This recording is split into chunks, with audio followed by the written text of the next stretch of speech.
Hello?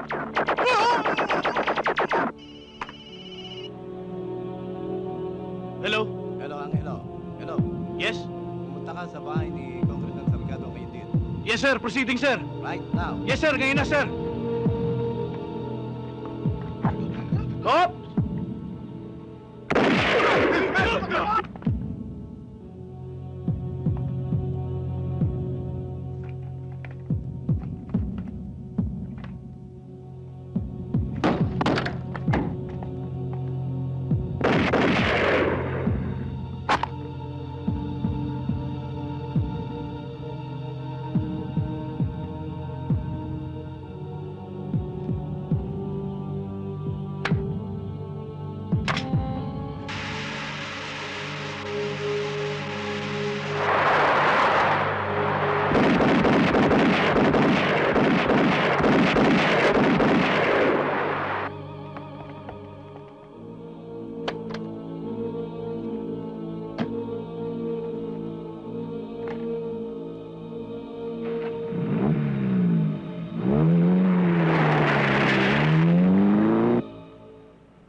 Gardo, tumawag na sa akin si Aporman.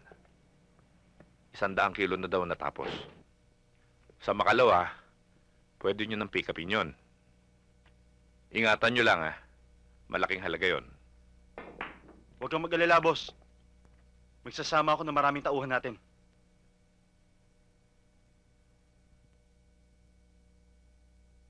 Iba ka talaga, David. Wala pang pwedeng pumalit sa'yo. Tinatapatan ko lang naman ang pera mo, Ismael.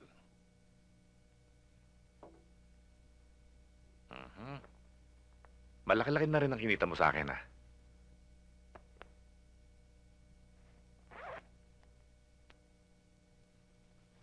Barya-barya lang naman to sa negosyo mo, eh. Diba?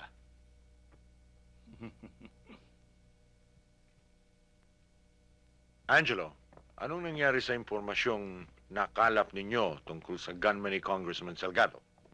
Wala pa nga ho, sir, eh. Pero sir, ginagawa na namin lahat ng paraan para matunton kung saan nagtatago yung tao. Abay, dapat lang kayo ang inaasahan ko dito. Panginoon, nagkasala na naman ako. Humihingi ako sa inyo ng kapatawaran. Anumang oras na gugustuhin niyo, maaari niyo na akong sintensyahan.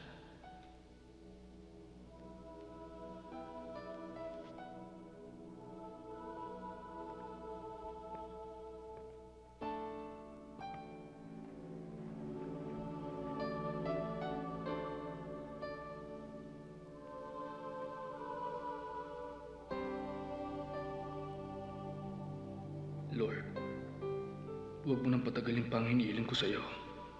Sana magkita na kami ng kuya ko.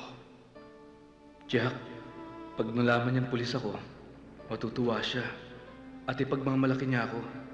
Kaya Lord, pasensya na kung nakukulitan ka na sa akin.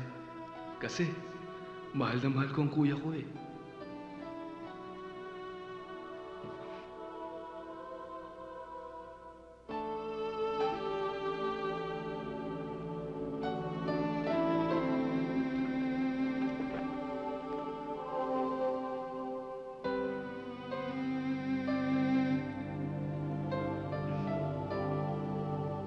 Pare, madalas ka ba dito? Oo. Bakit, ikaw ba? Madalas ka rin ba rito? Oo, tulad nung bata pa ako. Sinasama na ako ni Kuya lagi dito.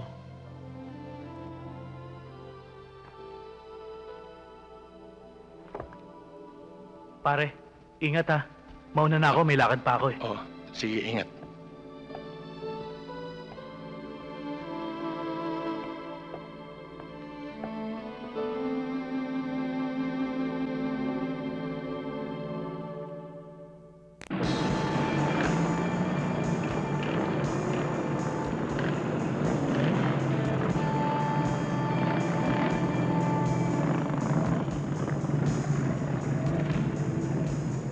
Boss, nasa loob na sila.